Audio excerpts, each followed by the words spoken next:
ఒక్కనాడు కూడా నీకు సోయి లేకుండా ప్రభుత్వం ఉన్నది, ఒక్కరోజు కూడా సోయి లేకుండాది, డ్యాములు నింపలేదు ఇంతవరకు. ఈ ఎడ్డి ప్రభుత్వంతో ఇదే తలకాయ నొప్పి. నీ రైతుల పక్షాన అంటున్నా, రైతుల పక్షాన ఎకరాన 25,000 ఇవ్వబోతే రైతులు ఆత్మహత్య చేసుకునే పరిస్థితికి వచ్చింది. యశస్వి రెడ్డి వీళ్ళు మంచిగా ఏసీ రూములు ఉన్నారు, దయాకరావు ఉన్నప్పుడు ఎట్లా ఉన్నది? యశస్వి రెడ్డి ఈ బాగా రైతుల గురించి ధర్నా బాగా చేస్తున్నారు, మీరు బాగా గమనించి చూడండి. రైతులు ఆత్మహత్య చేసుకునే పరిస్థితికి వచ్చింది, హత్య చేసుకునే పరిస్థితికి వచ్చింది.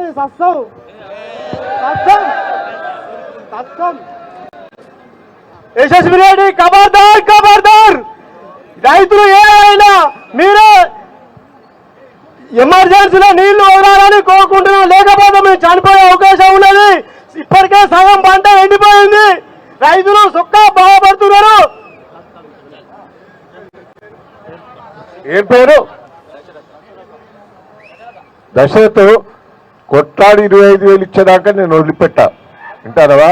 నువ్వేం పెద్ద ఆవేదన చెందకు, తొందరపడకు. ఉన్నది బాధ. నువ్వు ఒక్క నిమిషం విను. నేను ఒక్కటి కాదు దశరథ్, ఇప్పుడు నేను అయింది, నష్టం అయింది, అది బాధ నాకు కూడా ఉన్నది. నీళ్లు కూడా తెప్పిస్తున్నా, నీళ్లు తెప్పించినా లాభం లేదు. నీ నష్టపరిహారం 25,000 ఇచ్చే వరకు రేవంత్ రెడ్డిని వంగబెట్టైనా నేను వసూలు చేస్తా. దాని దాకా పోరాటం, నేను ఏ పోరాటం చేసినా అది సక్సెస్ అయింది. ఈ పోరాటం సక్సెస్ అయితే నువ్వు తొందరపడి ఏది చేసుకోకు, నేను మాటిస్తాను నీకు.